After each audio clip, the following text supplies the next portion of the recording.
चलिए सुखासन में आ जाइए। पेट टेढ़ी सीधी, दोनों हाथ नमस्कार की स्थिति में सीने के पास और आंखें कोमलता से बंद। हर एक पंक्ति संपूर्ण श्रद्धा भाव से खुले स्वर में दोहरानी है। हे शिव शंकर नमामि शंकर, हे शिव शंकर नमामि शंकर, शिव शंकर शंभो, शिव शंकर शंभो, हे गिरिजापति भवानी शंकर, हे गिरिजापति भवानी शंकर, शिव शंकर शंभो, शिव शंकर शंभो, हे शिव शंकर नमामि शंकर, हे शिव शंकर नमामि शंकर, शिव शंकर शंभो, शिव शंकर शंभो, हे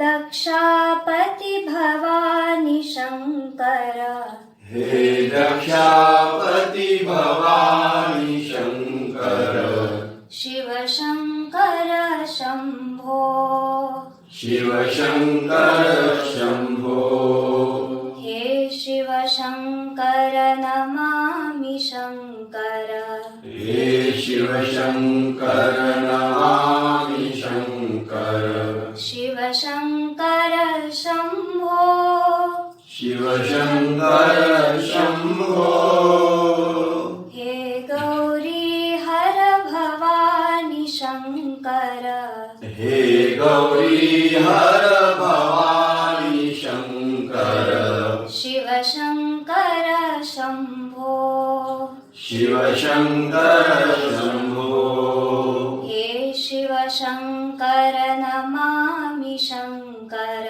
हे शिव शंकर नमामि शंकर, शिव शंकर शंभो, शिव शंकर शंभो, हे त्रिपुरारी भवानी शंकर, हे त्रिपुरारी भवानी शंकर, शिव शंकर शंभो, शिव शंकर शंभो, हे शिव शंकर नमामि शंकर, हे शिव शंकर नमामि शंकर, शिव शंकर शंभो, शिव शंकर शंभो, कल्याणेश्वर भवानी शंकर, कल्याणेश्वर भवानी शंकर,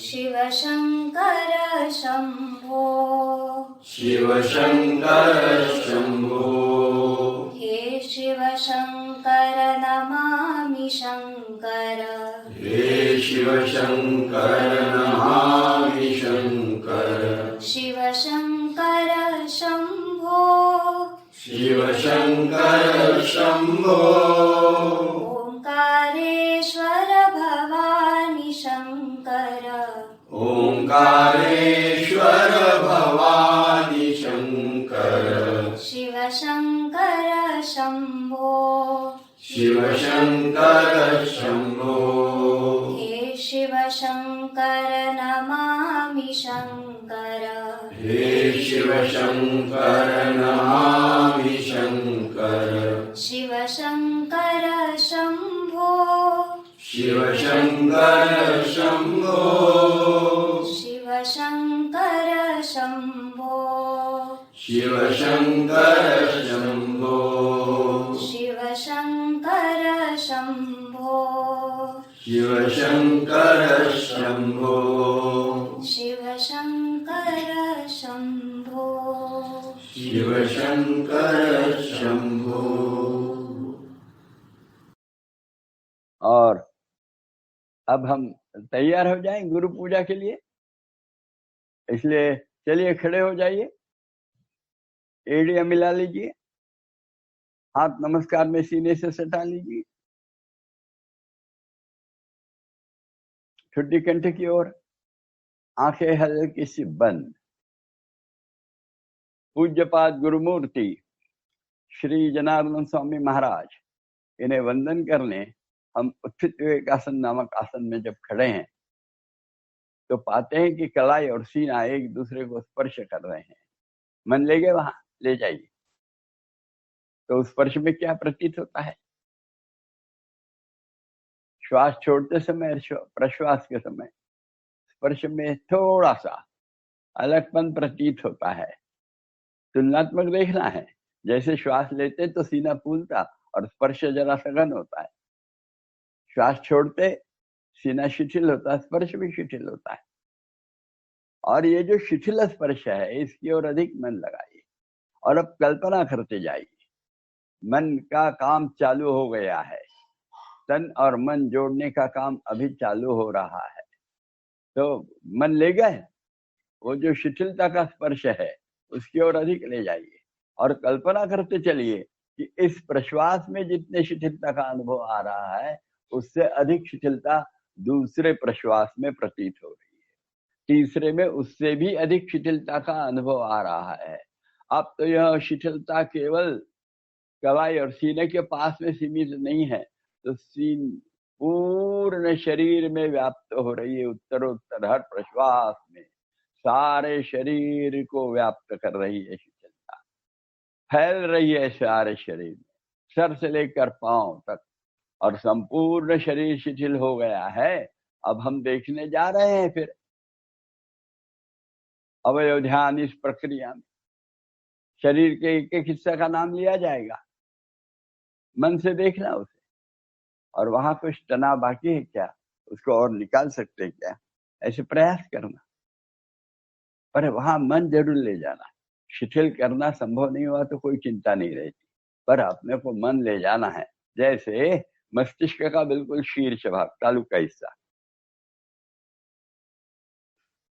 है, कुछ तनाव देखा, ढीला छोड़ दो उसे। पर ये तो बाहर से देखे हैं आप, जरा अंदर में जाइए ना। मस्तिष्क मन तो कहीं भी ले जाते हैं, अंदर अंदर, पूरा अंदर से मस्तिष्क देखो और शिथिल छोड़ दो। मस्तिष्क का दाहिनी ओर का हिस्सा, बाह्यता देखिए, शिथिल करिए, उसके अंदरूनी भाग जाने की चेष्टा कीजिए, अंदरूनी भाग को भी ढीला छोड़ दीजिए, पूर्ण ढीला छोड़िए और आ जाइए मस्तिष्क के पार्श्व भाग में जो गर्दन के ऊपर आता है, उसको भी ढीला छोड़ दीजिए पूरा का पूरा। रो बाहर से छोड़ा ना, अब अंदर जाइए, बहुत आवश्यक है अंदर में जाना। पूरा अंदर जाकर शिथिल छोड़ दीजिए और अब बाएं कान के पास में आ जाइए। वहां से पूरा बाएं तरफ का मस्तिष्क बाह्यता देखने के पश्चात उसके अंदरूनी भाग में जाकर अंदरूनी भाग को भी ढीला छोड़ दिया और आ गए हैं सामने माथा, फोrehead, कपाल, बाह्यता देखने का प्रयास कर रहे, उसे भी शिथिल छोड़ रहे, उसके अंदरूनी भाग में जाने की चेष्टा कीजिए, जरा कठिन है, अंदर जाइए और अंदरूनी भाग को भी ढीला छोड़ दीजिए। और फिर आइए दोनों कानों को देखिए, दोनों कान ढीले कर ली, कानों को छेदें, अंदर तक जाते हैं शिथिल करते हुए, जाइए। और फिर गाल देखिए, ठुड्डी से लेकर कनपट तक ढीले छोड़ दीजिए, दोनों कनपटें ढीली, दोनों भौवें शिथिल, भ्रू मध्य शिथिल, आंखों की पलकें ऊपर वाली निचली उस एक दूसरे को अर्धगोलाकार स्पर्श कर रही है, उस स्पर्श को देखा है। और अंदर में पुतलियां शरीर को गोलाकार चिपकी है, मन गोलाकार घुमाते हुए पुतलियां भी शिथिल छोड़ दी और फिर दोनों नथुनों के अंदर में जा रहे हैं शिथिल छोड़ते हुए, और वह जैसे अंदर गए तो गले में उतर गए, जिह्वा मूल है, जिह्वाएं, दंत पंक्तियां हैं, सब शिथिल छोड़े हैं, मसूड़े शिथिल छोड़े, होठों का अर्धगोलाकार स्पर्श देखा है, ठुड्डी की ओर मन ले गए, ठुड्डी ढीली छोड़ दी और गले में जाकर गला और कंठ ढीला छोड़ते हुए पीछे में गर्दन में गए, गर्दन के सभी स्नायु पुंज और गर्दन के अंदर में जो हड्डियां हैं वह हड्डियां शिथिल छोड़कर जा रहे हैं नीचे में, एक एक कशेरु ढीला कर रहे हैं, गर्दन की हड्डी से रीढ़ में जा रहे हैं, ढीला करते करते करते सीने का भाग ढीला हो गया और नीचे जाकर पेट का भाग ढीला छोड़ दिया और कमर की हड्डी ढीली छोड़ने के बाद कमर के दाहिनी ओर से देखिए, दाहिनी ओर की पीठ बिना फसलियों का भाग ढीला छोड़िए और फिर ऊपर जाइए, फसलियों का एक एक एक एक भाग ढीला ढीला छोड़ते छोड़ते छोड़ते जो बड़ी हड्डी है, जिसको खंधे का पुट्ठा कहते हैं हिंदी में, उसको ढीला छोड़ दीजिए और फिर कंधा ढीला छोड़िए और फिर आ जाइए बाएं कंधे को ढीला छोड़े, बाएं कंधे का पुट्ठा ढीला छोड़िए और फिर एक एक फसली देखते जाइए, ढीली ढीली करते चलिए। बिल्कुल आखिरी फसली के पास आने के बाद बिना फसली का भाग है पीठ का, उसको भी ढीला छोड़िए, गौर से देखते हुए ढीला छोड़िए और फिर बाएं तरफ कमर भी ढीली, संपूर्ण कमर ढीली, कमर के दाहिने बाईं ओर से दाहिने बाएं बगल तक दोनों बाजुएं ढीली, दोनों खंदे शिथिल, दोनों दंड गोल है, मन गोलाकार घुमाते हुए ले जाइए और शिथिल करते जाइए। बिल्कुल नीचे तक आ गए तो कोहनियां हैं, कोहनियों को भी ढीला छोड़िए, कोहनियों से कलाई तक के हाथ, उसमें प्रकोष्ठ कहते हैं, 2 हड्डियां हैं, दोनों तरफ से देखते हुए ढीला ढीला छोड़ते हुए कलाई को ढीला छोड़िए और फिर दोनों हथेलियां ढीली छोड़ दी, दोनों हथेलियां एक दूसरे को स्पर्श कर रही है, उसको भी देखा है। और ऐसे स्पर्शित अवस्था में भी दाहिने हाथ का स्वतंत्र अस्तित्व मन को प्रतीत होता है, बाएं हाथ का अस्तित्व मन को प्रतीत होता है। हाथ की 10 उंगलियां देख लीजिए और उंगलियों को जोड़ हैं, सारे जोड़ ढीले छोड़ दीजिए, सब के सब जोड़ ढीले छोड़, और फिर देखिए कलाई और सीने का स्पर्श, वहां से पुनः सीना ढीला छोड़े, दाहिने बगल से बाएं बगल तक ढीला आड़ा सीना, खड़ा सीना देखिए, गले के दाहिने बाएं ओर से छोटी छोटी हड्डियां चालू होती है, दोनों तरफ से देखते जाइए, फसलियां एक एक एक एक करते हुए ढीली करते हुए आखिरी फसली के पास आने के बाद पेट का ऊपरी हिस्सा दिखने लगा, उसको भी ढीला छोड़ा और फिर नाभि के पास चले गए। नाभि 72,000 नाड़ियों का कंद है, अग्नि चक्र है, अग्नि का मुख्य जगह है ये, इसको देखिए और जरा गौर से शिथिल छोड़िए और उसके अंदरूनी भाग में जाकर वहां भी शिथिलता का प्रयास करिए अंदर से, और अंदर में ही ओटीपोट है, तलपेट, उसको ढीला छोड़िए, मराठी में ओटीपोट कहते हैं, तलपेट ढीला छोड़ दीजिए और फिर तलपेट ढीला छोड़ने के बाद दोनों जंघा के जोड़ शिथिल, पुट्ठे शिथिल, जंघाएं वे भी गोल है इसलिए मन गोलाकार घुमाते घुमाते नीचे जा रहे हैं, घुटनों तक शिथिल छोड़ दिया है और फिर घुटनों को सामने से कटोरी ढीली छोड़ी, पीछे में स्नायु है तो स्नायु भी ढीला छोड़ दिया और घुटने से लेकर टखनों तक पिंडरियां हैं, इसमें भी 2 हड्डियां हैं, दोनों तरफ से देखते जाइए, पूरा देखना है पिंडरियों को और ढीला छोड़ते जाना।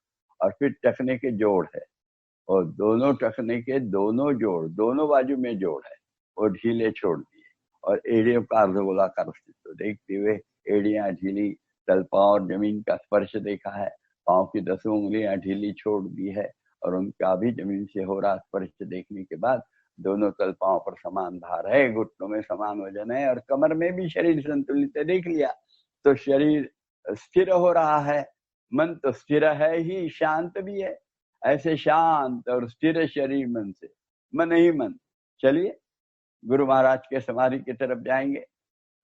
जा रहे हैं रामनगर में, जनार्दन स्वामी योगाभ्यासी मंडल का आश्रम है, वो आश्रम में आ रहे हैं, वो सुंदर गेट वाला प्रवेश द्वार दिखा है, कितना सुंदर बनाया है, वहां लिखा है जनार्दन स्वामी योगाभ्यासी मंडल, वो दरवाजे से अंदर जा रहे हैं, ओ गोबर से लिपा हुआ मार्ग है, आजू बाजू सुंदर वृक्ष है और जा रहे हैं, देख रहे हैं वहां लिखा हुआ यमनियम आसन, प्रत्येक वृक्ष को भी नाम दिया गया है और वैसे सामने देख रहे हैं तो समाधि मंदिर का रास्ता दिखाया है, वहां से अंदर जा रहे हैं, अंदर गए तो बाएं हाथ में कुआं दिख रहा है, साफ सुथरा साफ, उस पर झाड़ रखे हैं और बाईं तरफ नल है, उस पर पांव धो लिया है, आगे जा रहे हैं वहां पांव पोछने की जगह है, पांव पोछ लिया और आगे गए, आगे जा रहे तो पैसेज है, वहां वो पैसेज में बाईं तरफ देख रहे हैं चप्पल स्टैंड, चप्पल वहां उतार के रख दी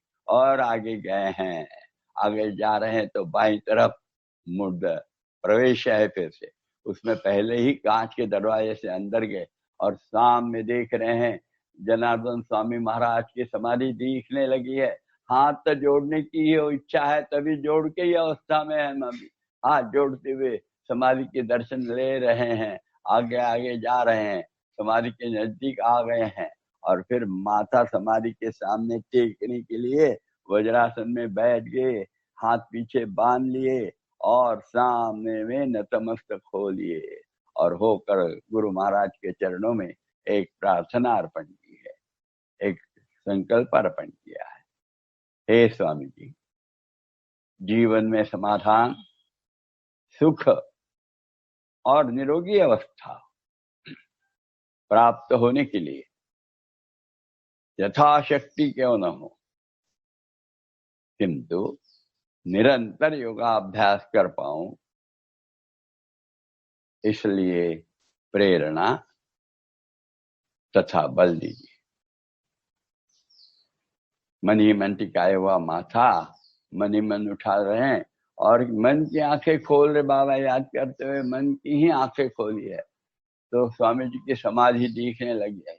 समाधि पे अंकित और स्वामी जी का संदेश है, 4 पंक्तियों में लाल अक्षरों में लिखा हुआ, वह पढ़ा है। समाधानाय सौख्याय निरोगत्वाय जीवने योगमेवाभ्यसेत प्राज्ञः यथा शक्ति निरंतरम। स्वामी जी का संदेश और हमारा संकल्प दोनों एक ही है पाकर अतीव हर्ष में समाधि के दर्शन ले रहे हैं। समाधि पे गुरु पद चिन्ह है और उसके पीछे में शेषनाग की प्रतिकृति है। शेषनाग 3500 साल पहले भारत भूमि में भगवान शेष अवतरित हुए थे पतंजलि मुनि के रूप में और आधुनिक युग में उन्होंने अपने गुरु महाराज के रूप में अवतार लिया। इस भाव से वहां शेषनाग की प्रतिकृति है और उसके पीछे में ही गुरु मूर्ति के पादांगुष्ठ दिखना चालू हो गया है। पादांगुष्ठ के दर्शन हुए हैं, पद कमलों को दर्शन ले रहे हैं, चरण कमल दर्शित हो गए हैं, कटि कमल कर कमल दिख रहे हैं, रुत कमल की ओर मन गया है और अंततो गत्वा मुख कमल मनश्चक्षुओं के सामने साकार होते हैं।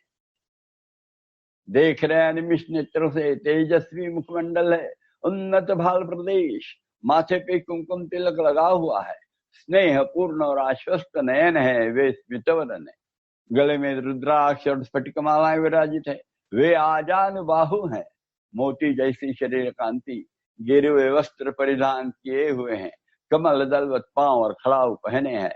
ऐसी यह गुरु मूर्ति मानो हमें आशीर्वाद दे रही कि हमारा संकल्प, हमारी प्रार्थना पूर्ण होने जा रही है। इसी आनंद में गुरु को स्तवन अर्पण करेंगे। पूर्ण प्रार्थना आज एक साथ कहने वाले हैं। श्वास की ओर ख्याल देते हुए कहना प्रार्थना। एक श्वास लिया, फिर प्रार्थना चालू हो गई। सावकाश जो हमारे मार्गदर्शक रहते हैं उनके आवाज में आवाज मिलाकर और शांति से कहना। रुकने के बाद नाक से एक श्वास लेना, फिर आगे का कहना, यानी फिर सबका प्रार्थना प्राणायाम भी हो जाता है। बड़ा सुंदर है यह प्रार्थना। 8 से 10 सेकंड प्रार्थना कहना यानी प्रश्वास कहते रहते हैं और फिर श्वास लेते हैं तो नाक से लेते हैं तो बराबर 4 से 5 मिनट सेकंड लगते हैं। ऐसे लेना 4-5 सेकंड में, छोड़ना 8-10 सेकंड है। इसी को तो प्राणायाम कहते हैं, प्राथमिक प्राणायाम। तो चलिए श्रद्धा पूर्वक प्रार्थना कहें। प्रार्थना। गुरुर्ब्रह्मा गुरुर्विष्णु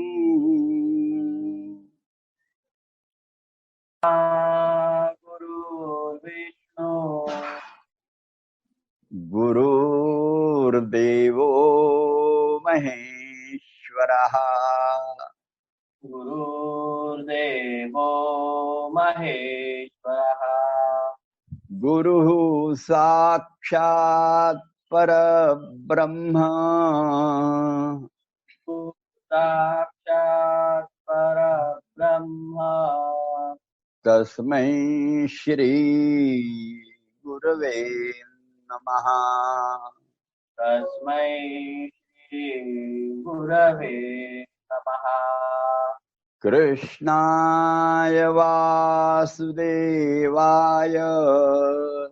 कृष्णाय वासुदेवाय हरये परमात्मने हरये परमात्मने प्रणतक्लेशनाशाय प्रणतक्लेशनाशाय गोविन्दाय नमो नमः। गोविन्दाय नमो नमः। गोविन्दाय नमो नमः। गोविन्दाय नमो नमः। गोविन्दाय नमो नमः। गोविन्दाय नमो नमः। तो बड़े शांत चित्त से हमने स्वामी जी की प्रार्थना की है, और प्रार्थना जैसे ही करते हैं तो वैसे ही मन चक्षुओं का पुनः सामने गुरु मूर्ति साकार हो गई है, और मानो वरदहस्त गुरु मूर्ति है यहाँ आपको आशीर्वाद दे रही कि जो योगाभ्यास गुरु पूजा के तौर पे करने जाते हैं हम लोग, वह सफलीभूत होने वाला है। और फिर गुरु के जो और प्रसाद है, उनके पूजा करने के बाद जो प्रसाद है वो निश्चित रूप से समाधान, सुख और निरोगत्व के रूप में प्राप्त होने वाला है। ऐसा ही मानो उनका और यह जो वरद हस्त हमको बता रहा है। बस तो चलिए एकता करने 1 घंटा तो करना पड़ेगा आसन, तो ही प्रसाद मिलता है, एकदम नहीं मिलेगा। तो तैयार हो जाइए। प्रसन्न वदना वरदहस्ता गुरु मूर्ति के आशीर्वाद तो हो गए हैं, पर वो आसन करना ही पड़े। तो हाथ नीचे छोड़िए, आंखें खोल लीजिए और पाँव में फासला ले लीजिए। पहला शरीर संचालन। शरीर संचालन, शरीर संचालन में तलपांव से लेकर कमर तक का शरीर ज्यों के त्यों रखना, और ऊपर का शरीर दाहिनी तरफ बाईं तरफ, दाहिनी तरफ बाईं तरफ ऐसे मरोड़ना है, झुकाना है, आगे पीछे झुकाना है। बहुत अच्छे ढंग से करिए, और शरीर के तरफ अंदर में ध्यान देते हुए कौन से इंद्रियों पर कैसा परिणाम हो रहा है, इधर ख्याल देते हुए, और शरीर का जो प्लेन है रचना वो बिल्कुल ज्यों के त्यों रखते हुए केवल मरोड़ना। चलिए देखते हैं कैसा मरोड़ते हैं। अच्छा मरोड़ लिए, कंधों के एक सीध रहने दीजिए। चलिए दाहिनी तरफ मरोड़ना है, तो उस समय दाहिना हाथ पीछे जाएगा, बायां हाथ सामने से आएगा शरीर में, और फिर मरोड़ने के बाद श्वास लेकर रोककर मरोड़ने के बाद और फिर श्वास छोड़ देते हैं, तो थोड़ा सा और मरोड़ सकते, क्या देखना चाहिए, वो दिखना चाहिए सबका। बड़ा सुंदर मूवमेंट दिखती है वो। तो चलिए तैयार शरीर संचालन के लिए। श्वास लीजिए, रोकिए, मूल बंद लगाते हुए। एक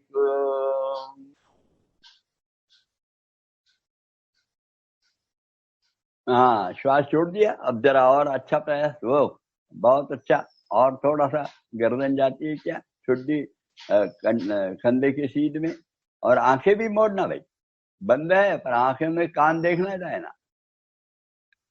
बहुत अच्छा है। 2 वापिस आना है, पहले आंखें, फिर गर्दन, फिर कंधे, फिर सीना, फिर कमर, फिर पेट, सब ऐसा धीरे धीरे, और फिर हाथ छोड़ दें ऐसे बाईं तरफ। 3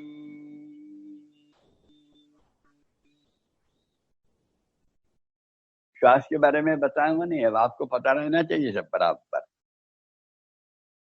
बहुत अच्छा। कमर को जरा संभालो, कमर आगे गई है दाहिने तरफ से, पीछे करो कमर को। हाँ बहुत अच्छा। और अब शरीर में मरोड़ोगे, भरो और थोड़ी सी बायां कंधा पीछे ले जाओ, दाहिना कंधा सामने लाओ, गर्दन मरोड़ो, छुट्टी खंड। 4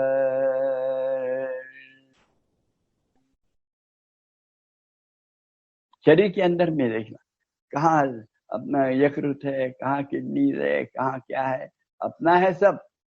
वो सारा अपना अंदर का भाग दिखना चाहिए, उसका नाम भले ही पता न चले। 5 में दोनों हाथ आजू बाजू, 5 6 ऊपर करते हुए दंडकान और शरीर दंडकान पे दबाते हुए शरीर ऊपर खींचते हुए, साथ में दाहिनी ओर सीधा का सीधा झुकना। सा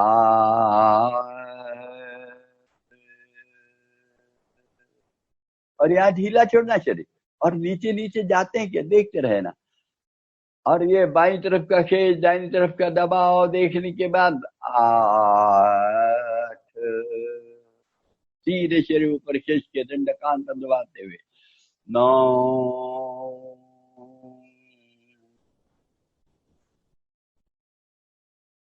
छोड़िए शरीर ढीला, और दिखता है शरीर ढीला छोड़ा।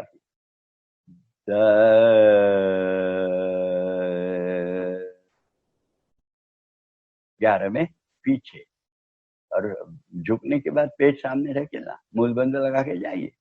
11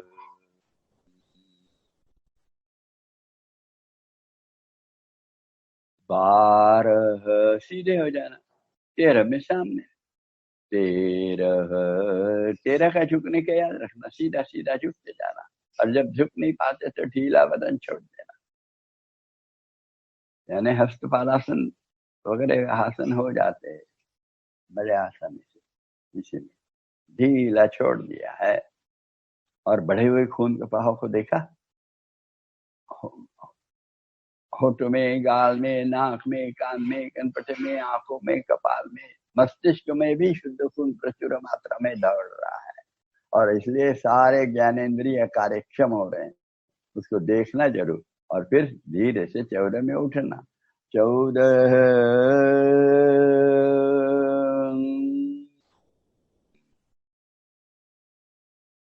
15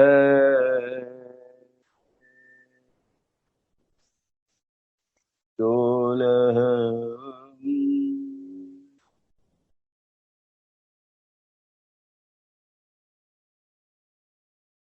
दोनों हाथ एक साथ आने चाहिए। बाएं हाथ पहले आया, दाहिने हाथ बाद में आता है, वह साथ में दोनों हाथ आ गए। ये हो गया शरीर संचालन। अभी थोड़ा सा ताड़ासन करेंगे। थोड़ा सा इसलिए कह रहा हूं कि अधिक देर नहीं करेंगे, अच्छा करेंगे पर कम देर करेंगे। उंगलियां खूब तानते हुए दोनों हाथ खंडों के सीध में लाकर हथेलियां उल्टी घुमाकर दंड कान पे दबाने तक का भाग एक में होगा। 1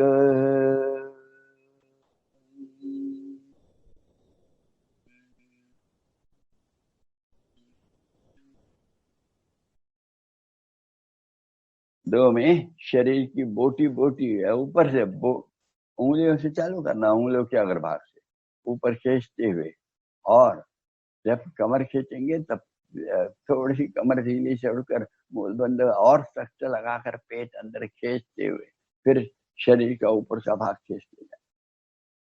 शरीर कमर के पास से सामने नहीं ढकले जाना चाहिए। 2 उंगलियों के जोड़ खींचे, कलाई, प्रकोष्ठ, कोहनिया, दंड, कंधे, गर्दन, गला, सीना, बगलें, पीठ का ऊपरी हिस्सा, पीठ का बीच साइड का, कमर, पेट। और इस समय जरा कमर ढीली छोड़कर और मूल बंद अच्छा लगाकर पेट अंदर, नाभि तक अंदर जाने दीजिए, नाभि का पेट अंदर, और फिर खींचिए। पुट्ठे, जंगा के जोड़, जंगाएं, घुटने, पिंडियां, टखने, एड़ियां, और उंगलियां उठाकर पुनः एक बार देखना है कि हम सामने नहीं आ रहे ना पेट के भाग और कमर के भाग से। उसको जगह पे लाने के बाद, थोड़ा सा शरीर में झांकने के बाद, संतुलन होने के बाद 3 सारा एड़ियां ढीली जमीन में रखते हुए सारा शरीर सही ढीला कर लिया और फिर चार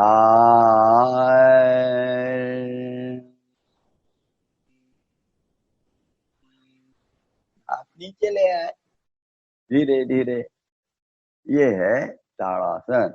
खड़े में एक आसन और करेंगे, फिर थोड़ा सा आराम करे रहेंगे तो थक जाते हैं। तो खड़े के आसन कौन सा रहेगा? अभी एक हस्त पादांगुष्ठासन, यानी याद है अभी सीखे थे हम। दाहिना हाथ बाजू से ऊपर जाएगा दंडकांग छूने तक, उसी समय दाहिना पैर ऊपर आएगा और फिर बाएं हाथ से दाहिने पैर का अंगूठा पकड़कर ऊपर खींचा है और शरीर बिल्कुल सीधा बनाया है। घुटने भी सीधे रहने चाहिए। चलिए, एक,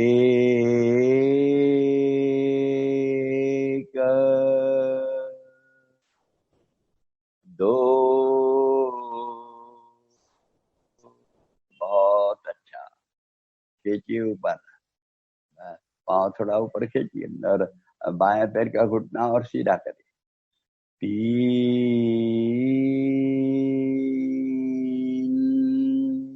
4।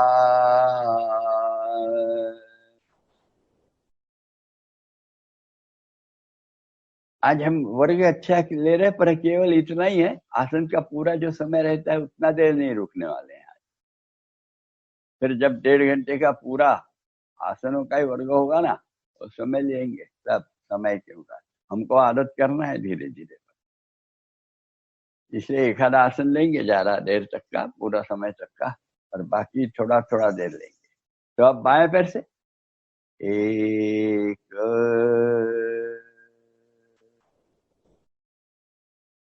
2, दंड कानातून सुटला नाही पाहिजे, हात कोपरातून सरळ, थोड़ा वर हाथ, बहुत अच्छा। 3, 4। आसन के लाभ याद है ना? अलग से बताने के लिए समय नहीं होता, फिर और समय जाता है, इसलिए याद करते जाना सब आसनों के लाभ। बहुत अच्छा हुआ ये आसन। आज वो खड़े में काफी हो गए, अब ये करेंगे ना, बैठ जाएंगे। तो बैठेंगे कैसे? आनंद मुद्रासन। 1, दोनों हाथ जंघाओं पर, 2 एड़ियां उठाते हुए घुटने से मोड़ते हुए एड़ियों पर बैठकर दोनों हाथ घुटने पे रख लिए। थोड़ा सा रेस्ट में रुक के घुटने पास में आए, आंखें बंद कर लिए। बहुत सुंदर आसन है ये। और फिर घुटने टेकते हुए पीठ पर लेटे हुए आसनों के लिए तैयार हो रहे हैं। पीठ पर लेटे हुए आसनों की स्थिति, शरीर संचालन और मुक्तासन होना ही चाहिए। रोज एक ख्याल करना है सबको, सही ढंग से होना चाहिए। और इसलिए पीठ पर लेटे हुए आसनों की स्थिति में दंडकान के सटा लिए हैं, छोटी कंटे की ओर है, पाउल एड़िया मिले, अंगूठे मिले, अपने तरफ खींचे हुए हैं। और उस समय कमर के ऊपर की जो हड्डी है, बड़ी हड्डी के ऊपर वाली, वो जमीन में लग रही देखा है? नहीं तो फिर मूल बंदा और लगाइए। अच्छा, ओटी पोट अंदर खींच ली तो लगेगा, नाभि भी अंदर खींच ली। और अब दाहिने पैर से पवन मुक्तासन चालू करेंगे। 1 में दाहिना पैर 45, 2 में 90, 3 में घुटने में मोड़ कर पकड़ कर, 4 में छुट्टी घुटने को लगाकर दाहिना पैर बहुत लंबा वर्तुलाकार 3 बार एक दिशा से उल्टी दिशा से 3 बार। चलिए, 1,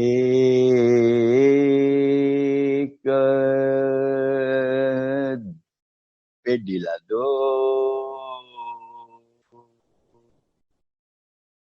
3, 2 में और सामने आना चाहिए, 90 अंश में पैर थोड़ा सा आना चाहिए, प्रयास करना पड़ता। 4, गर्दन उठाकर छुट्टी घुटने को लगाकर बायां पैर लंबा वर्तुलाकार 3 बार फैलाएंगे एक दिशा से। इस समय पाउल अपनी तरफ चाहिए और चेहरे में तनाव नहीं चाहिए, चेहरा रिलैक्स रखिए। 3 बार एक दिशा से, 3 बार उल्टी दिशा से। इतना हो गया कि रख दिए। 5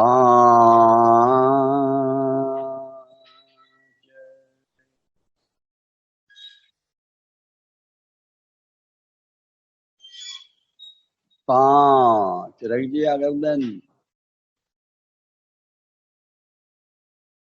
गर्दन रख दो नीचे। 5 6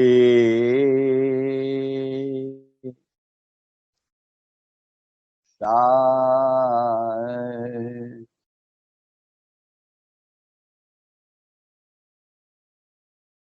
8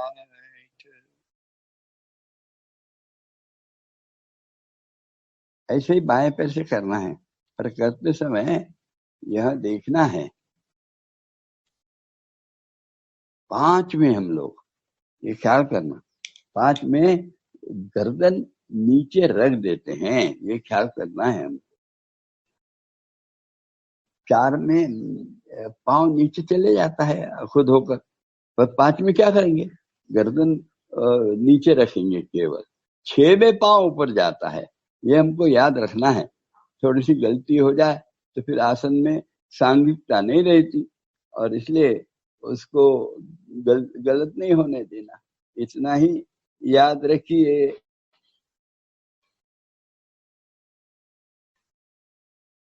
चलिए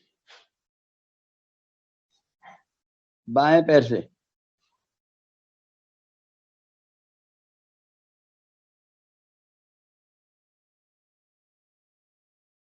याद रहेगा बराबर। 1 2 3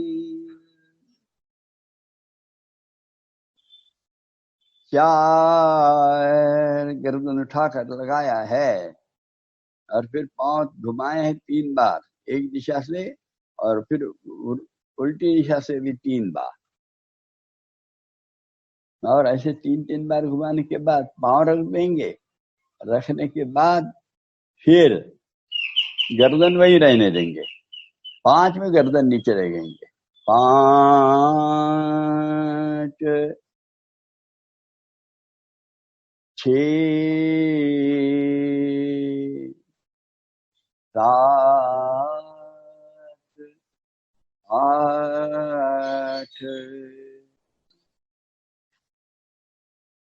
अब दोनों पाँव का बराबर होना चाहिए, दोनों पाँव एक साथ उठेंगे। इसके लिए अच्छा मूलबंध लगाना चाहिए, नाभि के नीचे में भी मूलबंध का परिणाम दिखना चाहिए, ऐसा अंदर खींची हुई नाभि भी और ओटी पे होठ भी। चलिए 1 45 अंश, 2 90 अंश, 3 गठरी, पाँव मोड़कर पकड़कर, और 4 में दाहिने बाएं और लुढ़काना।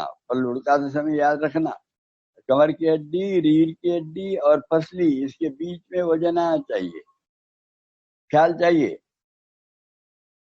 4 प्रथम दाहिनी ओर लुढ़के, फिर सीधे हुए बाईं ओर, ऐसे 3 बार करना। ये 2 बार अपना हो गया। अब सबका अच्छा साथ में हो रहा है, अच्छी बात है, हो गया। अब आप 5 में आगे पीछे 5, वो भी 3 बार बैठ कर, बिल्कुल बाकायदा, बहुत अच्छा। ऐसे ही लुढ़कना है सबको, पर पीठ को लगने नहीं देना। 6 में पांव छोड़ देना, गर्दन नीचे, पांव ऊपर। 6 7 में 45 अंश, 7 मूलबंध अच्छा लगाया है, घुटने में सीधा है। 8 जमीन पर रखा, और उस समय भी देखना कि पांव के अंगूठे मिले रहना चाहिए, उसमें गड़बड़ी नहीं होनी चाहिए। अंगूठे दूर हो जाते हैं, वो नहीं चलता। सब परफेक्शन, योगा कर्म से कौशलम। अभी पवन मुक्तासन हो गया, तो पीठ पर लेटे तो पीठ पर के ही आसन और कर लेंगे। आज कौन सा करेंगे हम? आज करेंगे हलासन। एक, दो, हाँ हाथ गए क्या? बहुत अच्छी बात है, याद रखना भाई। तीन,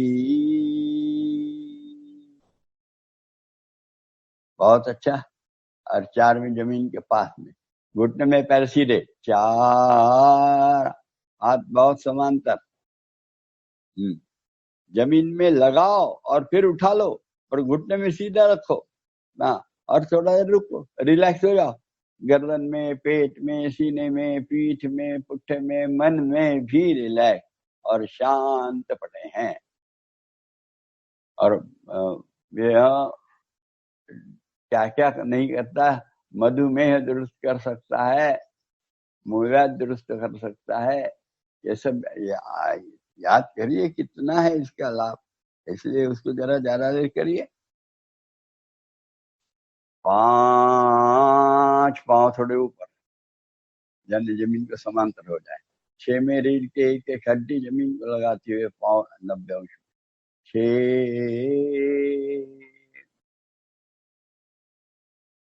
टेढ़ा नहीं, सीधा जाना। 7, 8, बहुत अच्छा, सुंदर आसन हुआ। पर ये जब हलासन करते हैं तो उसके बाद में चक्रासन ही करना चाहिए। और आज हलासन किया है तो कल हम सर्वांगासन करेंगे, यह याद रखना चाहिए। और वैसे और सर्वांगासन के बाद मत्स्यासन होता है। 2 आसन पीठ पर, पवन मुक्तासन, और 2 आसन काफी हो जाते हैं। रोज ऐसा आज जितने आसन ठीक है वो अदलते बदलते रहते रहे। एक 6, 7, 8 दिन में सब आसन होने चाहिए हर सप्ताह। ऐसे ढंग से यदि हम करते हैं योगाभ्यास तो आसनों के बाद में शुद्धि क्रिया, प्राणायाम और ध्यान की प्रक्रिया, इसके लिए बहुत समय मिलता है। तो अभी हलासन किया, हलासन के बाद कौन सा आसन करना याद है? याद करिए, बोलिए। हाँ, चक्रासन। ठीक है, चक्रासन करना है। तो चलिए तैयार। आपको याद है क्या? देखते हैं, नाम तो याद है पर और कब करना है ये भी याद है, अब क्रिया भी याद है क्या? देखते, एक भी बात कुछ बताएंगे नहीं इसके बारे में। आपका काम अच्छा होना चाहिए सबका। एक,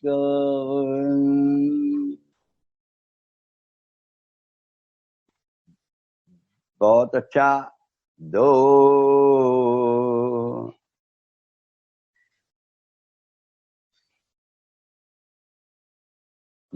थोड़ा सा और अच्छा, जरा सामने हाथों पर वजन आने दो, सब शरीर का ढक लो, एड़ियों से शरीर सामने, कमर ऊपर उठाओ।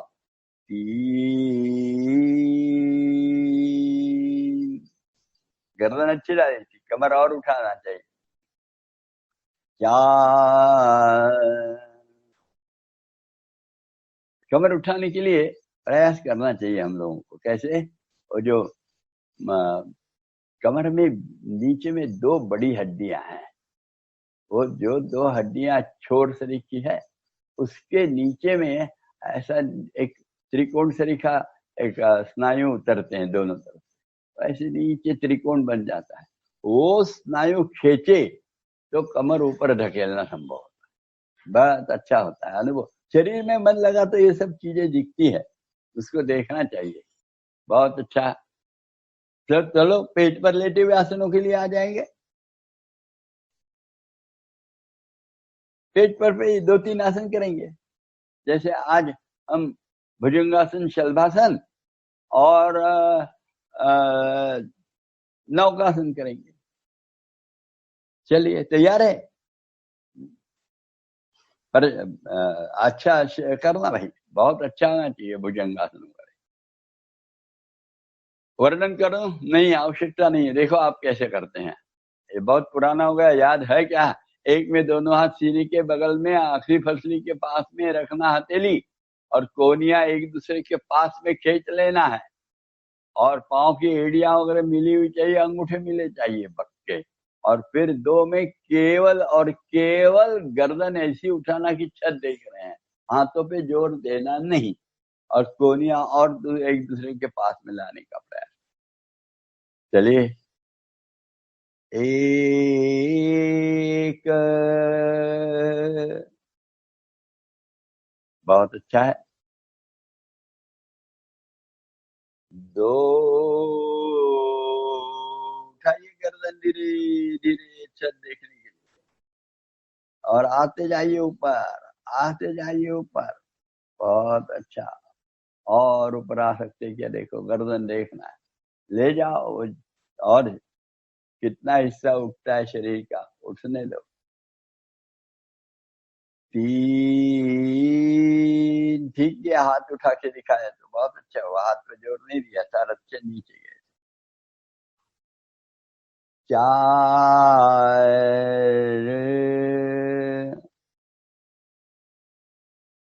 भुजंगासन दूसरी तरफ से, ये आड़ा सीने के लिए ऊपर, खड़े सीने के लिए दोनों हाथ पुट्ठों पे रखना, एक में, एक, और दो में फिर ऐसे उठना, शरीर को उठाना, इसको अपन एक साथ करते हैं तो इसको 5 कह सकते रहे, और अब 6 हो सकता है, पर अपन 2 भाग सब सेक्शन में किए हैं, इसलिए अभी मैं 2 बोल रहा हूँ, 2,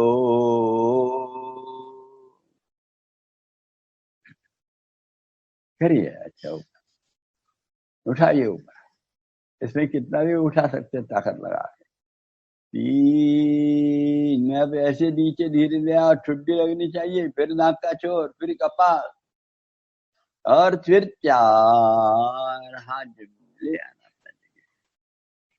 तो भुजंगासन हो गया, तो शलभासन भी करना ही चाहिए इसके साथ, अच्छा रहता है, भुजंगासन शलभासन जोड़ी है, एक ही आसन करना उचित नहीं, दोनों करते जाइए, तीसरा कोई तो भी एक जोड़ना।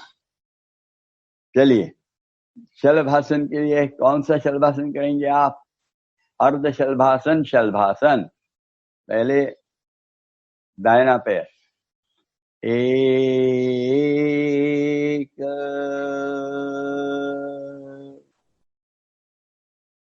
खींचिए, कमर ढीली छोड़ने के बाद दाहिना पैर घुटने में और सीधा करिए, और उठाइए, और 2, दिन में बाया पैर खींच के, 3,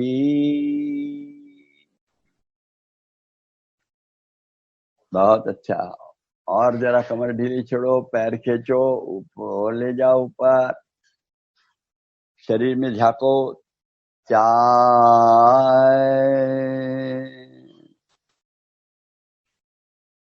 5 में दोनों हाथ की मुट्ठियां बनाना, और नाभि के अगल बगल रखना, कर आंगुल की तरफ से, और अंगूठा और तर्जनी जमीन की तरफ जाएंगे, ये नहीं आया तो फिर नीचे जंगा के अंदर रखिए, पर ये आना चाहिए, एक,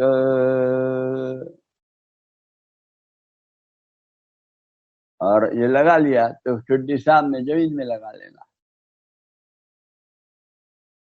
2, याद है, दोनों पैर खींच के उठाना ऊपर, छुट्टी नहीं उठेगी, हाथ कोहनिया नहीं उठेगी, वे पाँव उठाएंगे, और घुटने पास में लाने का प्रयास करो, खींचो शरीर को, त्रिकाष्ठी के पास जरा मन लगाओ, उससे खींचा जाएगा, 3,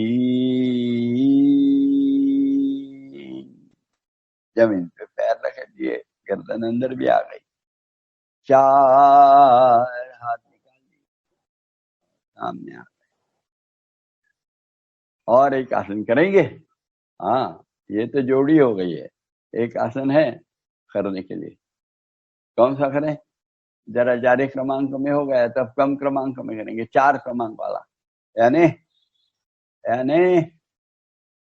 धनुरासन, 1, बहुत अच्छा, पकड़ लो, घुटने भी पास रहने देना, पकड़ने के लिए पांव जुड़ जाते हैं तो फिर घुटने से ऊपर आते समय जुड़ जाएंगे क्या, नहीं जाएंगे, 2, पहले जंगाएं, फिर गर्दन ऊपर उठाना, और फिर जंगाओं से हाथ ऊपर ऊपर खींचते जाना, कितना सीधा कर लोगे तो सब बिल्कुल सीधा, बहुत अच्छा, बहुत अच्छा,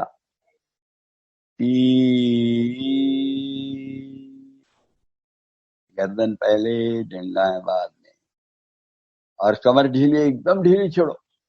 पांव गलती से भी जर्क के पीछे नहीं जाए, जहां के वहां पड़े रहने चाहिए, इतना ढीला छोड़ो कमर को और पैर को।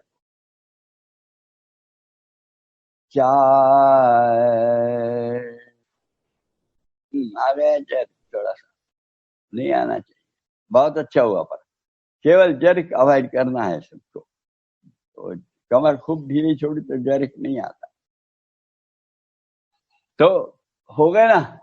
अभी एक मिनट शवासन करने का इच्छा है तो चलिए आ जाइए। पीठ पर लेटे हुए आसन की स्थिति में, मकरासन में नहीं करेंगे, अभी शवासन ही करें तो ज्यादा अच्छा है। शवासन में विश्रांति हो जाती है, और थोड़ी सी विश्रांति लेंगे और चालू करेंगे, ज्यादा नहीं करेंगे। बहुत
ऐसे कल्पना से थोड़ा देर आराम कर लिया कि धीरे से हाथ पांव जगह पे हिला लेंगे, और धीरे से करवट फेर कर, बाई करवट फेर कर, हाथ का सहारा लेकर उठ के बैठेंगे, और बैठे हुए आसन की स्थिति में आकर चलिए। तो हम लोग शुद्धि क्रिया सीखे ना, षट कर्म जो हैं, जैसे नेति नाम का शुद्धि क्रिया है, एक कर्म है, तो उसमें जल नीति सीखे। फिर दूसरी है धौती, तो उसमें भी जल धौती नाम की शुद्धि क्रिया का एक प्रकार सीखे। और फिर एक प्रकार बहुत पहले ही सीखे हैं, कौन सा? लोग बहुत बार उसको अनावश्यक रूप से प्राणायाम बोलते हैं, पर वो शुद्धि क्रिया है। कौन सी? कपालभाति। कपालभाति ये भी शुद्धि क्रिया सीख ली है हमने। तो 3 शुद्धि क्रियाएं हो गई है, और एक चौथी शुद्धि क्रिया है जिसको बोलते हैं नवली। ये नवली एकदम नहीं आती है, तो सबको आना भी चाहिए ऐसा मैं नहीं कहूंगा, पर नवली का जो फायदा है वो फायदा मिल पाए इस दृष्टि से अपने परम पूजनीय परमहंस परिव्राजकाचार्य योगमूर्ति श्री जनार्दन स्वामी महाराज, इन्होंने और एक सहज चीजें बताई जो हम सब जन कर सकते हैं। और वो क्या है? तो उन्होंने कहा था कि उड़ियान बंद लगाओ, जितना उड़ियान बंद लगाओगे तो वो आने लगा, तो उसके बाद उड़ियान बंद लगाना और फिर छोड़ देना, उड़ियान बंद लगाना छोड़ देना, तो उसको उन्होंने नाम दिया अग्निसार। अग्निसार यानी नाभि के पास में अग्नि चक्र जो है, इस अग्नि चक्र का, और उससे जागरण होते हुए, और अब शरीर में जो पचन क्रिया का अग्नि है, जठराग्नि कहो, वह जठराग्नि अच्छा प्रदीप्त होने लगता है, और फिर पचन क्रिया सुधारती है, तो वो अग्निसार ऐसा नाम दिया उसको। और उसके बाद में तीसरा और एक किया, वो अग्निसार करते करते थोड़ा सा झुक के करना, घुटनों को पकड़ना आजू बाजू में, घुटने की कटोरी नहीं पकड़ना, आजू बाजू में जंघा घुटनों के पास पकड़ लेना, और फिर जब अग्निसार का पेट अंदर लेते हैं उस समय एकदम हाथ के अंगूठे से और मध्यमा और अनामिका ये उंगलियों से, तर्जनी भी चलेगी, ये 3-4 उंगलियों से जंघा दबाना केवल दाहिने हाथ से, फिर पेट ढीला छोड़ा और फिर अंदर लेने लगे तो बाएं हाथ से दबाना और छोड़ देना, इतना ही करना, दबा के रखना नहीं, दबाना और छोड़ देना, दबाना और छोड़ देना। ऐसे यदि करते रहे तो पेट की जो 2 नसें, बड़े बड़े स्नायु हैं, ये एक बार दाहिनी तरफ, एक बार बाईं तरफ, एक बार दाहिनी तरफ, एक बार बाईं तरफ ऐसे हिलने लगते हैं। इसको बोलते हैं तुंद संचालन। ये बड़ा सुंदर हो जाता है। और नवली में वैसे ही है, ये जो स्नायु है उसको एक बार दाहिनी तरफ फुलाते, एक बार बाईं तरफ फुलाते, एक बार बीच में फुलाते, एक बार दाहिनी तरफ, बाईं तरफ, बीच में चालू रहता है। ऐसे बारंबार किया तो उसको नवली चालन बोलते हैं। अब ये नवली चालन सबको नहीं आता, इसलिए स्वामी जी ने ये अग्निसार और तुंद संचालन ये उड़ियान बंद के साथ जोड़ के दिए हैं। तो देखिए आज उसी का अभ्यास थोड़ा सा करने को जाएंगे। देखिए उसके लिए क्या करना पड़ता है। हाँ, अभी देखिए बिना कमीज से रहे पुरुष वर्ग तो कैसा सुंदर जो चीज दिखने लगती है। पाँव में थोड़ा सा अंतर लेके खड़े हो जाना, हाथ पाँव घुटने में थोड़े से मोड़ना घुटनों में पाँव, और हाथ भी घुटनों के ऊपर जंघा को पकड़ के रखना। यदि अभी ये क्यों नहीं करेंगे, क्योंकि ज्यादा झुक गए तो अपने को दिखेगा नहीं ना, अपने को तो देख के करना है, समझना है, तो इसलिए उनको ज्यादा नहीं झुकाया। वास्तव में ये कितने झुक सकते हैं, देखिए ये झुकेंगे थोड़े से, झुके, हाँ ऐसे रहना है, पर अभी ये ऐसे करेंगे तो दिखेगा नहीं। इसलिए मैं अभी उनको कहा, और ये एक्सपर्ट है तो इनको बड़े आसानी से खड़े होकर भी आता है। अपने लोगों को नहीं आएगा भैया, अपने को तो झुकना ही पड़ेगा, पर ये जो करते हैं वो समझ लें, दिखना चाहिए, बहुत अच्छा दिखता है। अभी देखो उन्होंने फिर से थोड़े घुटने मोड़े, हाथों से जंघा पकड़ ली और पूरा श्वास छोड़कर पेट देखो कैसे अंदर खींचा, ये खींचो, ये है उड़ियान बंध। कितना अप्रतिम उड़ियान बंध है, बहुत अच्छा है। धीरे से छोड़ दो, सीधे होकर। ये ख्याल करना, उड़ियान बंद जब करेंगे ना, उड़ियान बंद करते समय इतना जरूर याद रखना कि पहले श्वास छोड़ देना, नीचे झुकना और घुटने पकड़ लेना, और फिर पेट अंदर खींचना। और श्वास लेने की इच्छा हो रही तो पहले सीधे हो जाना और बाद में पेट ढीला छोड़ते हुए श्वास लेना। झुके हुए स्थिति में कभी भी श्वास लेने का प्रयास करना नहीं, वो सीधे होकर ही लेना। छोड़ते समय हाँ पेट अंदर लेना है, जब श्वास छोड़ना है और उड़ियान बंद लगाना है तो थोड़ा एक आध बार गलती से कर लिया कि झुके हुए अवस्था में छोड़ दिया और फिर लिया तो चल जाता है, पर वो जब श्वास लेना है उस समय नहीं करना, क्योंकि एक आध बार वो डायफ्राम जरा अटक जाता है तो वो गड़बड़ हो जाती है। इसलिए सीधे होकर ही करना। कभी होता नहीं, अभी सुना नहीं मैंने, पर शरीर शास्त्र बोल देता है कि ऐसे कहीं वायु हिल गया और अटक गया तो गड़बड़ हो जाएगी, वो नहीं होना चाहिए। इसलिए स्वामी जी ने यह बहुत और जागरूक होकर सूचना दी है अपने गुरु महाराज ने।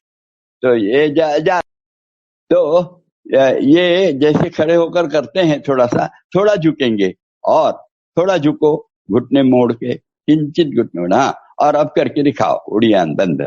और किया तो अब श्वास लेना नहीं, पर उड़ियान बंद छोड़ो, पेट ढीला छोड़ो, फिर से अंदर लो, बारंबार करो। अब ये ऐसा जरा गति से करो, गति से करो, हाँ और गति बढ़ा, हाँ सीधे होकर खड़े होके फिर श्वास लिया, अच्छा कर। अब वो अंदर जरा जोर से लो, एकदम उड़ियान बंद, हाँ ये इधर छोड़ दो, अंदर लो, छोड़ो, अंदर लो, छोड़ो, अंदर लो, छोड़ो, अंदर लो, छोड़ो, अंदर लो, छोड़ो, अंदर लो, छोड़ो। श्वास लेना है तो खड़े हो जाओ। ये है, इसको बोलते हैं अग्निसार।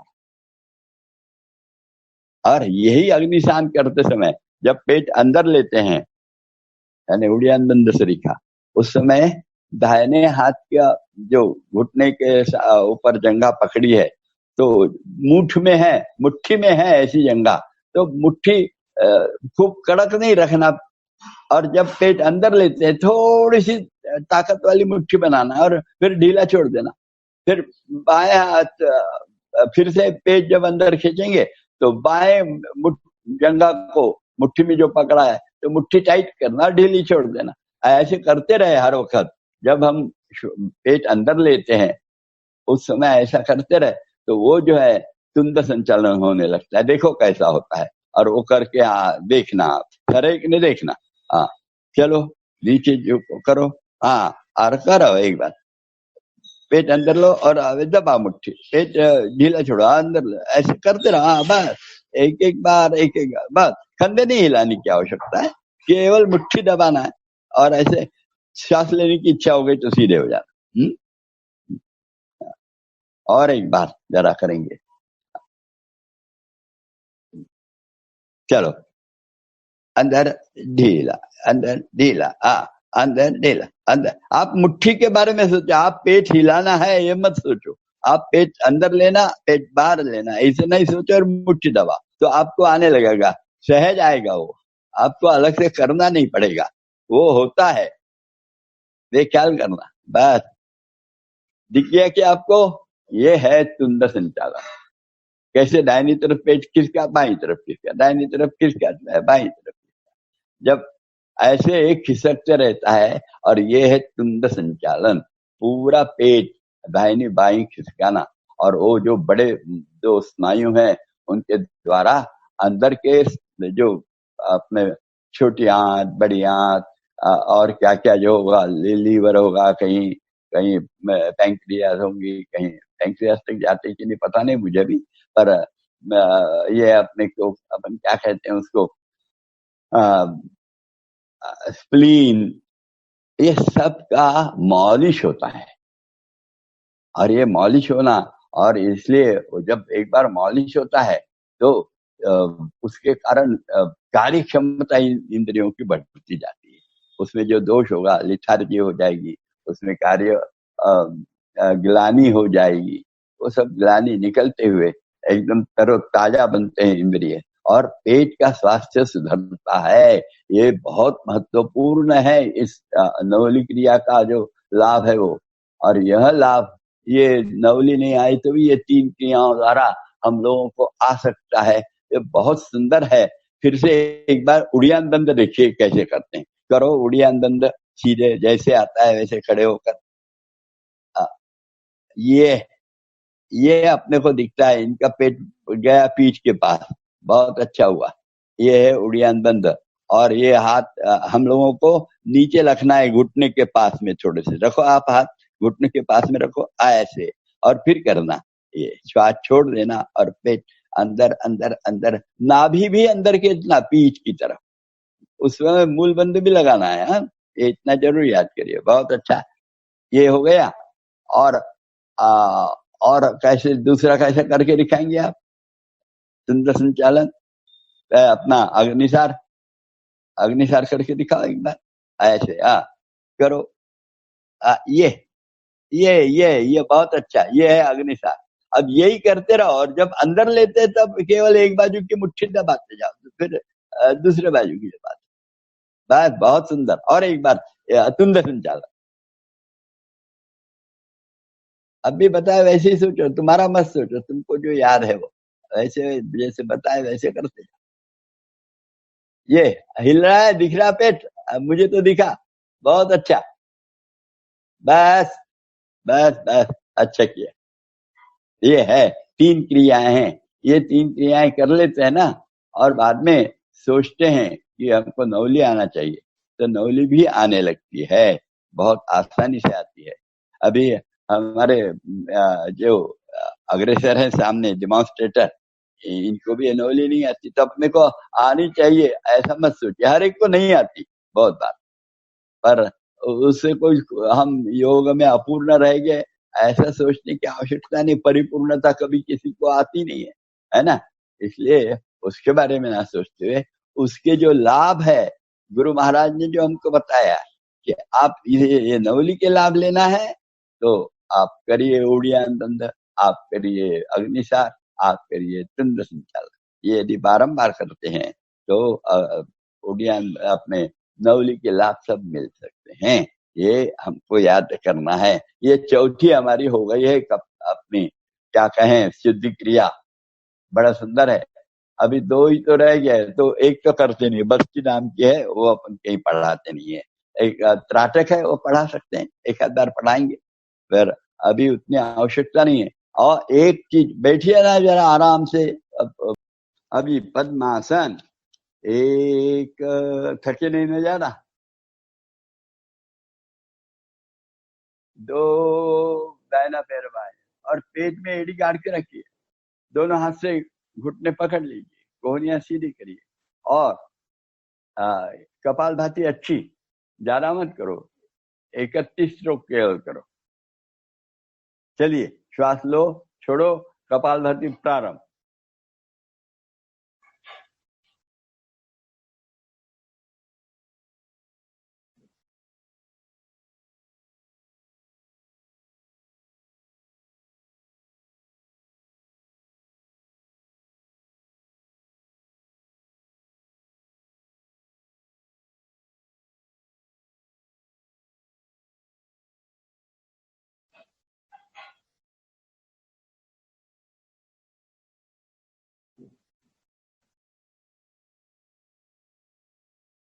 चलिए,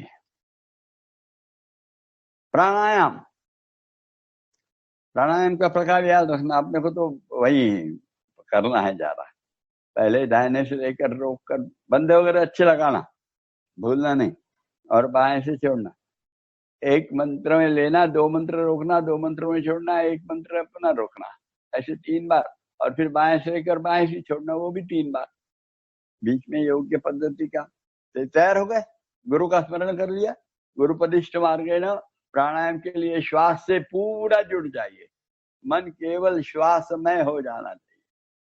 बिल्कुल श्वास जहां जहां जा रहा है, जहां जहां परिणाम कर रहा है, सब देखते रहना। और श्वास लिया, छोड़ा, पुनः दाहिने से लीजिए। श्री राम, जय राम, जय जय राम। रोकिए, बंद सो कर। जय राम, जय राम, जय जय राम। श्री राम, जय राम, जय जय राम। बाएं से छोड़ो। श्री राम, जय राम, जय जय राम। श्री राम, जय राम, जय जय राम। रोको। श्री राम, जय राम, जय जय राम। लो। श्री राम, जय राम, जय जय राम। रोको। श्री राम, जय राम, जय जय राम। श्री राम, जय राम, जय जय राम। छोड़िए। श्री राम, जय राम, जय जय राम। श्री राम, जय राम, जय जय राम। रोकिए। श्री राम, जय राम, जय जय राम। पूरक। श्री राम, जय राम, जय जय राम। कुंभक। श्री राम, जय राम, जय जय राम। श्री राम, जय राम, जय जय राम। रेचक। श्री राम, जय राम, जय जय राम। श्री राम, जय राम, जय जय राम। बाई कुंभ। श्री राम, जय राम, जय जय राम। बाएं से लीजिए। श्री राम, जय राम, जय जय राम। कुंभक। श्री राम, जय राम, जय जय राम। श्री राम, जय राम, जय जय राम। बाएं से रेचक। श्री राम, जय राम, जय जय राम। श्री राम, जय राम, जय जय राम। बाई कुंभ। श्री राम, जय राम, जय जय राम। पूरक। श्री राम, जय राम, जय जय राम। अंत कुंभ। श्री राम, जय राम, जय जय राम। श्री राम, जय राम, जय जय राम। रेचक। श्री राम, जय राम, जय जय राम। श्री राम, जय राम, जय जय राम। बाह्य कुंभ श्री राम, जय राम, जय जय राम। पूरक श्री राम, जय राम, जय जय राम। कुंभक श्री राम, जय राम, जय जय राम। श्री राम, जय राम, जय जय राम। ऋचक श्री राम, जय राम, जय जय राम। श्री राम, जय राम, जय जय राम। बाह्य कुंभ श्री राम, जय राम, जय जय राम। धीरे से शांत बैठे, दोनों हाथों की चिन्ह मुद्रा लेकर अंगूठे का उद्गम में तर्जनी का अग्रभाग लगाकर दोनों कोहनियां कमर के पास में रखते हुए आंखें बंद रखकर और यह जो प्राणायाम के साथ दत्त चित्त एकाग्र हो गए हैं उसी का और आगे ले जाना। अब यह एकाग्रता यानी हमारी जो धारणा है, ये धारणा अब ध्यान में परिवर्तित कर रहे हैं। गुरु का अखंड नाम स्मरण यानी ओंकार, तस्य वाचकः प्रणवः। अपने आवाज को सुनते हुए, आवाज ओंकार का ध्वनि आते समय मस्तिष्क के अंदर में जो कंपन होता है उसको भी सुनते समय, और फिर कहना जो रेचक में होते रहता है वो पूर्ण हो गया, आगे नहीं कह सकते तो रुकते हैं तो पूरक करते हैं। तो उस समय श्वास अंदर जाता है तो पुनः घर्षण होता है नसों के अंदर, उसको भी सुनते हुए नादानुसंधानम का और ओंकार जाप प्रारंभ करेंगे। बढ़िया होने दीजिए साहब।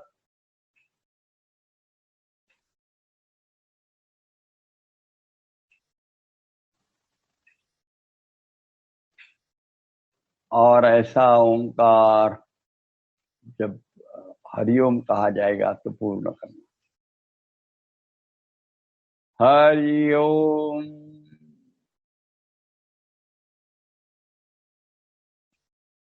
शांत बैठकर दोनों भवों के बीच में मन लगा रहे हैं।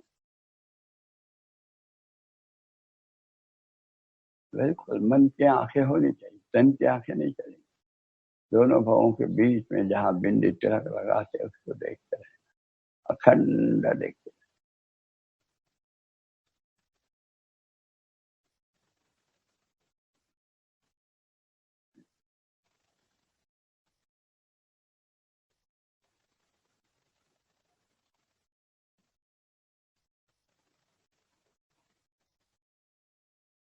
और धीरे से व्यवधान लेते हुए चलिए अष्टविधा पूजा का सारे विधियां पूरी कर ली। अब आरती करें, प्रार्थना के लिए तैयार हो लीजिए। चलिए घुटनों पर आ जाइए।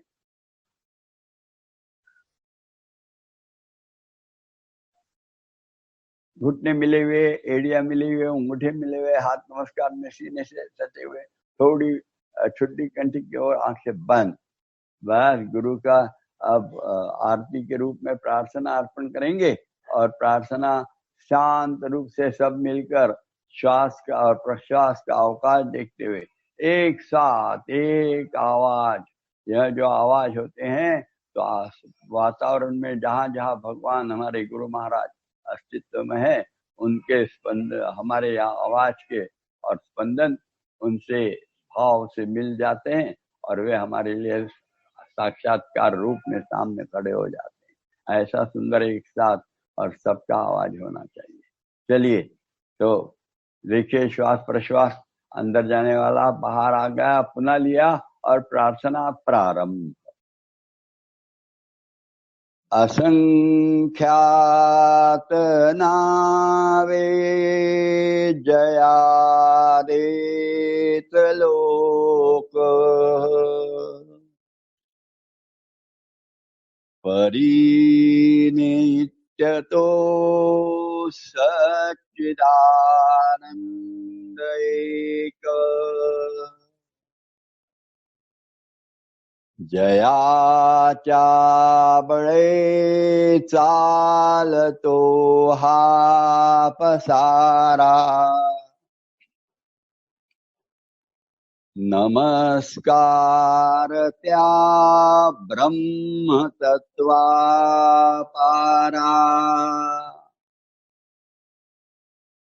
नभी सूर्य विश्वास जो तेज देतो प्रमोदे आम्ही अंतरी त्यास ध्यातो तये प्रेरणा बुद्धि ते देत गावी असे आमुची प्रार्थना ही प्रभावी प्रभो पूर्ण आरोग्य आम्हा असावे तसे नित्य मांगल्य नेत्रां दिसावे कधी दैन्य दारिद्र्य आम्हासी ना हो शतायुष्य ऐश्वर्य विज्ञान लाहो योगेन चित्तस्य वदेन वाचाम् मलं शरीरस्य च वैद्यकेन योपाकरोत्तं प्रवरं मुनीनां पतञ्जलिं प्राञ्जलिरानतोऽस्मि ॐ पूर्णमदः पूर्णमिदं पूर्णात् पूर्णमुदच्यते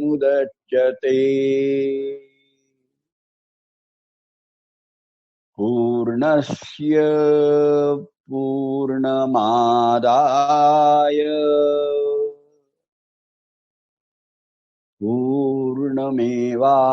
पूर्णमेवावशिष्यते ॐ शान्ति शान्ति शान्तिः सद्गुरु श्री जनार्दन स्वामी महाराज की जय।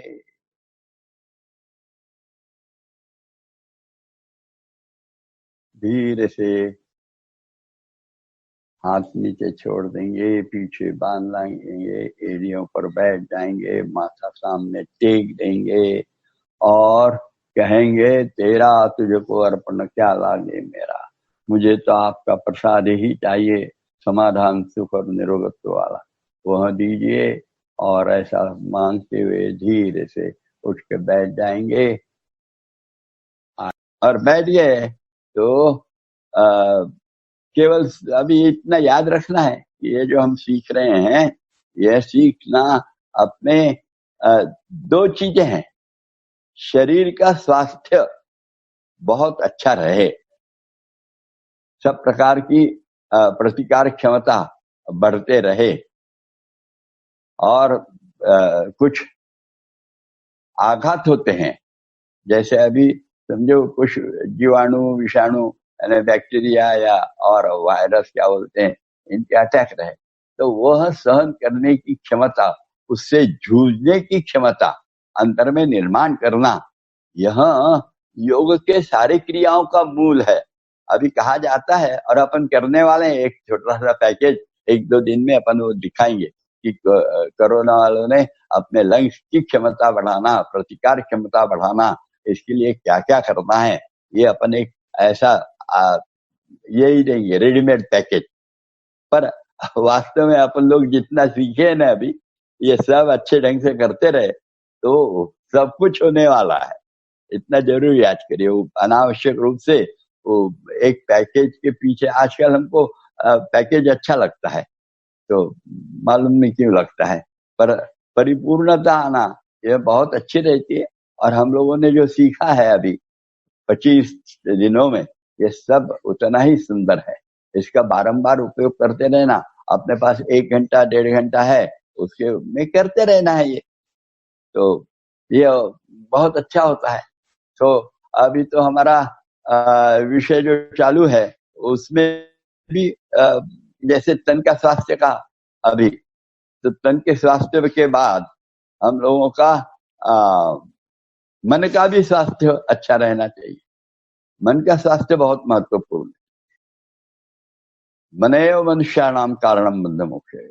मन अच्छा रहा और मन में धैर्य रहा, मन में संयम रहा, मन में थोड़ा सा तितिक्षा रही, यानी थोड़ा सा अपमान सहन करने की भावनाएं जागृत रही, मन में थोड़ा सा सह संवेदना का भाव जागृत रहा, दूसरे के दुखों को से अपन दुखी होना, दूसरे के सुखों को देखने के बाद ये ख्याल करना है, बहुत महत्वपूर्ण है।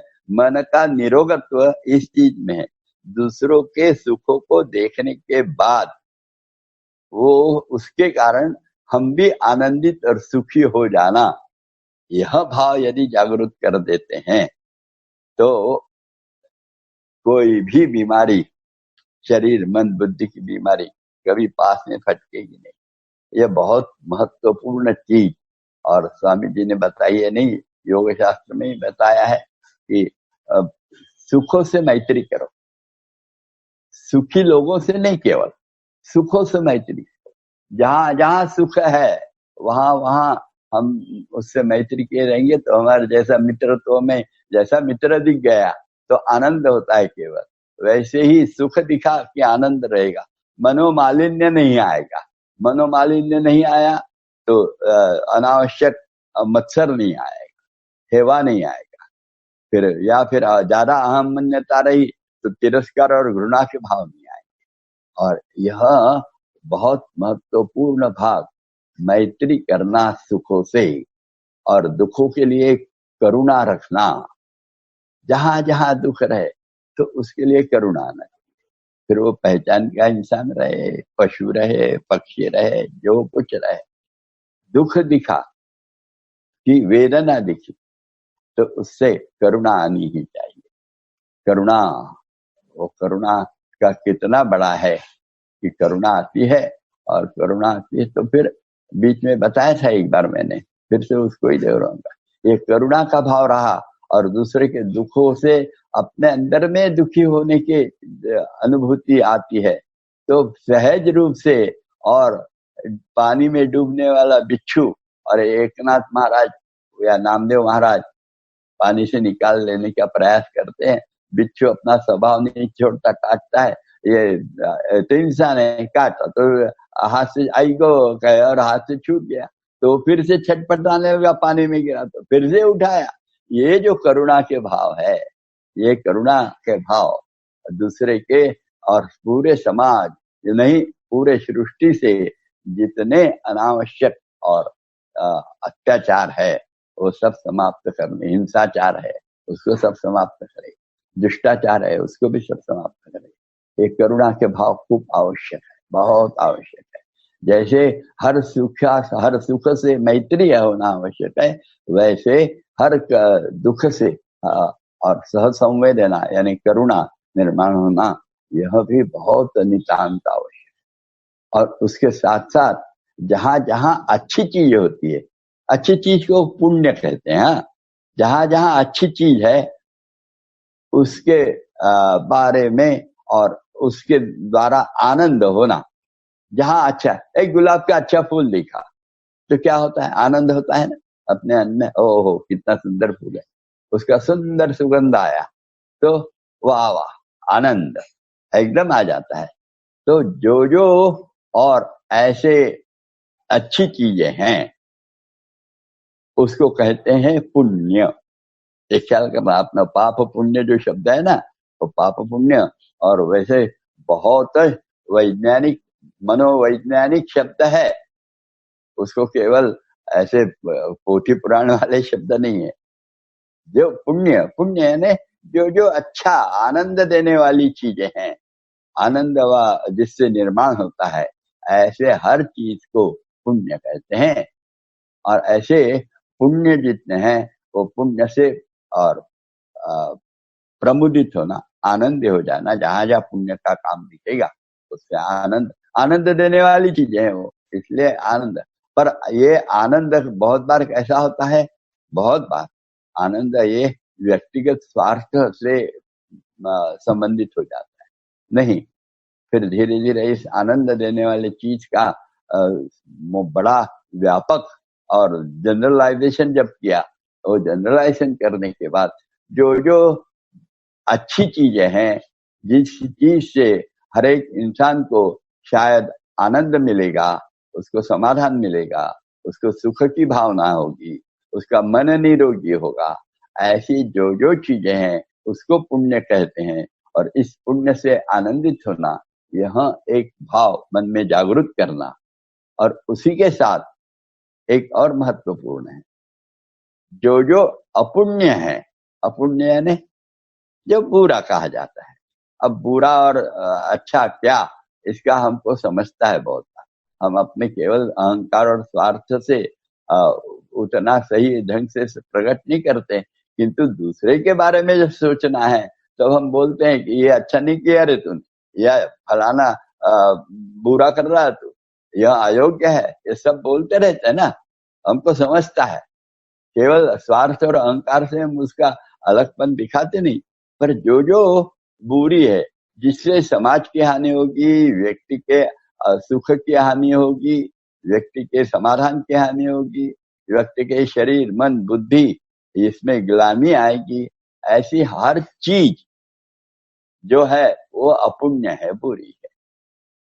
और ये अपुण्य के बारे में उपेक्षा वृत्ति, उपेक्षा, उसके बारे में सोचना नहीं, ज्यादा बोलना भी नहीं अनावश्यक, यह सब चीजें उसके बारे में पूरी उपेक्षा। अभी कैसा हो रहा है, अभी समझो कहीं तो भी बहुत बुरा हुआ होगा, अभी शायद समाज जागरूक नहीं इसलिए होता होगा, पर कुछ हो गया एक घटना, तो उसी पे इतना ज्यादा बुरी घटना है, तो वो होना नहीं चाहिए पर हो गई है, तो उसी पर चर्चा, उसी पर पेपरों में बारंबार वार्ताएं, उस पर चर्चा करना, उस पर लेख लिखना, उस पर अग्र लेख लिखना, ये बुरी चीजों का इम्पैक्ट बहुत बार बुरा होता है, प्रतिक्रियात्मक हो जाता है, घृणा निर्माण करने वाला होता है, तिरस्कार निर्माण करने वाला होता है। इसलिए उसकी उपेक्षा करना, यह और योग शास्त्र में पतंजलि मुनि ने मन प्रसन्न करने के उपाय बनाए हैं, बताए हैं, और इसका पालन हम लोगों ने करना चाहिए। और क्या कहना है, ये मन में अखंड रखना चाहिए, जागृति चाहिए मन में। मेरे मन में आने वाले हर प्रकार के कुछ भाव, विचार, वासना, भावनाएं, कल्पनाएं, आकांक्षाएं, इच्छाएं, ये सारे के सारे आने के बाद उसको एकदम अपने पर राज करने नहीं देना, थोड़ा सा दूरी रखना। कल मैं रामायण देख रहा था, बहुत आनंद हो रहा था, तो उस समय मैंने देखा कुछ कुछ शस्त्रों से लड़ाई कर रहे थे, लव और कुश, राम के सेना की तरफ से आने वाले अलग अलग लोग जो थे उनसे लड़ाई कर रहे थे।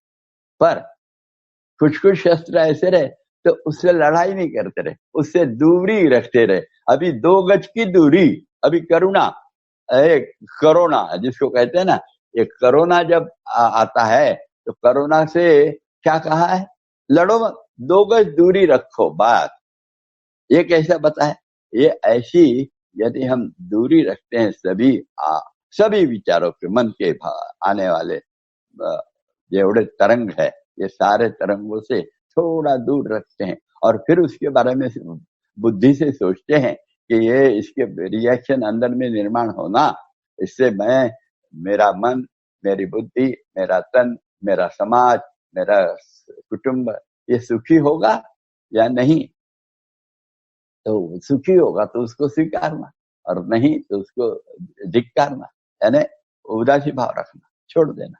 ऐसे यदि हम सोचते हैं बारंबार, तो हमारे अंदर में यह जो स्वामी जी ने और पतंजलि मुनि ने बताए हैं, यह सूत्र का और अंदर में प्रतिष्ठापना हो जाएगी, और हम एक अत्यंत उत्तम मानव जन्मामध्ये नराचा होने नारायण, यह नारायण की ओर जाने वाले और मानव बन जाएंगे।